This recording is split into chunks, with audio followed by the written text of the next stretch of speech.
Hello everyone, welcome to my YouTube channel.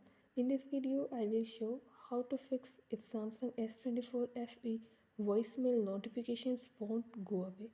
Before starting this video, please press the bell icon or do subscribe this channel. Let's start our video without wasting any time.